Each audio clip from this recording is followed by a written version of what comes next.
All right, so today we're gonna do a little DIY Euro mount. One of the cheapest, most effective ways I found to do it, especially if you're down here in the south, is to just put the heads out.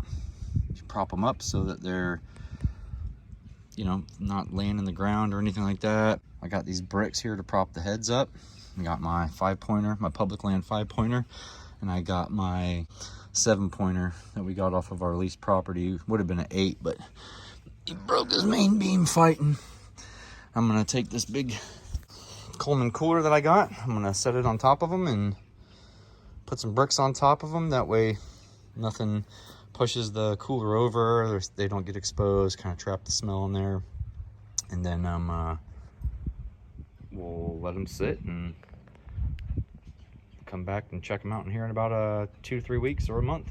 All right, so one of the great things about doing a DIY Euro mount down here in the south is we got a lot of heat, especially down here in Florida where we're at. It's gonna stay pretty hot for most of September, October, November, and even into December, with a couple of cool mornings here and there and a couple of cold spells.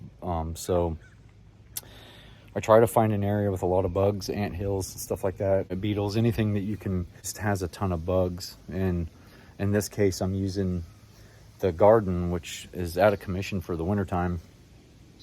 And what should end up happening is these ant piles and these bugs will move into the area and they'll just start tearing these things to pieces, and they should be cleaned in about a month. With the heat and everything else, you know, and trapping the skulls in there. You can bury them too, but just leave them exposed. They'll be fine. All right, so next step is to put some kind of significant weight on top of the cooler, just to prevent it from blowing over or animals knocking it over. Kick some dirt up around the edges. This is to help trap the smell. And maybe place a couple of bricks up against it. All right, there's our fortified cooler. It's got dirt around it, a lot of bricks on it, a lot of extra weight. Another good thing is, I don't know if you can see all the little ants running around on there, but a stack of bricks was right over here, and there's just an entire ant colony living in them already. So I just kind of dumped them off around the cooler to just get them in the area, you know, get that process started. And now it's just a waiting game.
at this point in the game, it's really just a waiting game.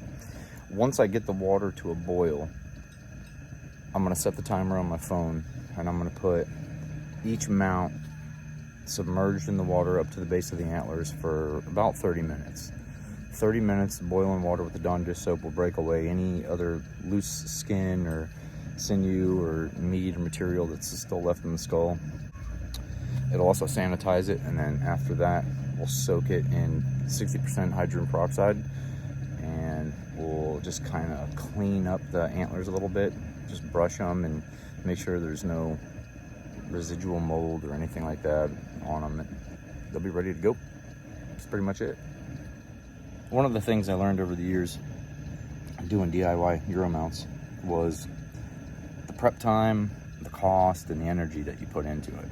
From getting as much meat off the skull as you can before you dip it into a boiling pot of water, to the cost in propane, and especially if you have more than one mount that you want to do, you're going through quite a bit of propane. Especially nowadays in 2022, where the cost of everything is so expensive. I really just try to minimize the amount of time and money that I'm putting into these. While I do a good job and I pay attention to detail and try to make these things look as just pristine and as beautiful as possible for a great finished product, I still want to try to do it the easiest way possible. And the easiest way possible that I found to do it was to do it this way. So you're only spending a little bit of time burning the propane just to sanitize the skulls, and I mean, after both of these heads are done, I should be able to throw that propane tank back on the grill and fire that thing up for another month, cooking food, grilling steaks and burgers and whatnot. So that's why I do it this way. It's just a little more cost effective. It's just another way to do it. You can do it however you want. This is just another way. So the final step, y'all, is the whitening process. You can see I got a little bucket here for the mount to sit in. I got 12% hydrogen peroxide, and one of the things I did to keep the antlers from bleaching out was I just wrapped them with some trash bags, taped the bases up real good. That way the peroxide doesn't bleach out the antlers. And just set it down in there, and we're gonna fill it up. Let it soak for about 12 hours or longer. You could do 24 hours, either one's fine, just depends on the volume of peroxide that you use. This is 40 volume, so we'll pour it in there, we'll let it soak, and then we'll see what it looks like when it's done.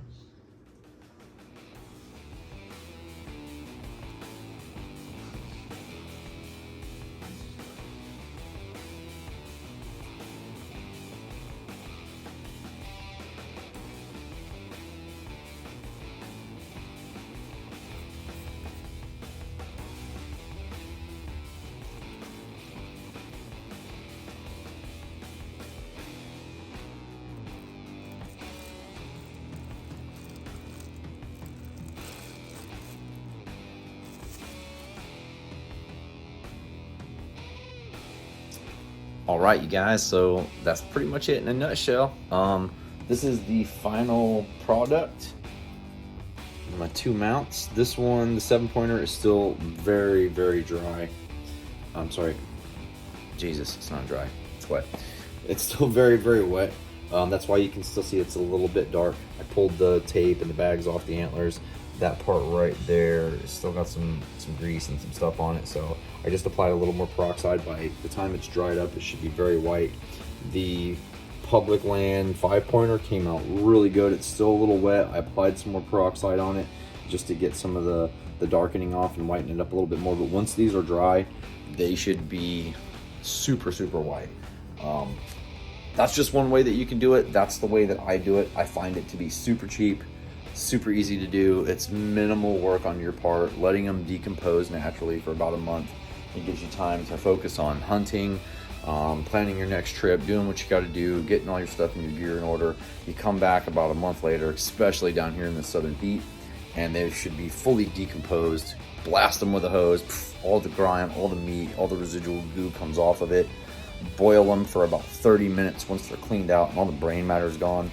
That'll sanitize them, and then you just basically soak them in hydrogen peroxide, 40 volume for about 8 hours. I did these kind of flip-flop back and forth. I would soak them, I would pull them out, let them dry, take a look at them, see if they needed any more whitening. And I did that because I didn't bury them. But because they did decomp under a cooler in a dank environment, some of the residual garbage and mess and grease and stuff did adhere to the skulls. So that's why I pulled them out, and I was just kind of flip-flopping back and forth to doing it. But the preferred way, soak them in the peroxide for about 8 hours, 12 hours a piece. They should be totally whitened. And when you pull them out, you just take that little paintbrush like I showed you in the video, and you just apply some peroxide onto it, paint it very gently, and by the time it dries back up, it should be whitened. So that's it. I hope you guys enjoyed the video. I love doing this stuff. I hope that it's something that you can use in the future for your mounts, especially if you don't want to do a full shoulder mount and you just want to go with the whole Euro thing. Here's one of my old little public landers from way back in the day. It's still hanging on strong. The bone's in great condition. And yeah, that's it. We appreciate you guys sticking with us through this whole video. I know it was long and there's a whole process to go through, but if you follow these steps, I promise you, your mounts will come out super white. They'll look super good. There's the final product. Private Land 7-pointer. It's a great hunt. Amazing story. I have that episode up. That's rattling in big bucks. Go watch that video. It was great. This is Public Land 5-pointer I shot with a bunch of buddies of mine over at Blue Cord Outdoors. If you do not know the show or you're not familiar with it, they're on YouTube. They're on Carbon TV. Awesome guys. Love hunting with them. This was the day I doubled up, missing some of the footage from that to make my version of the episode, but there is a version of that episode on Carbon TV and Blue Cord Outdoors, and it will also be on YouTube. So go check them dudes out, man. I promise you, if you want just a good show, some down home, good old boys, no super mega production team, no crazy high fence, big paid for hunts, those are the dudes to go watch. So I'm out. Give this video a like, subscribe to the channel. We appreciate it. We hope you guys stay tuned for the next one. We're out.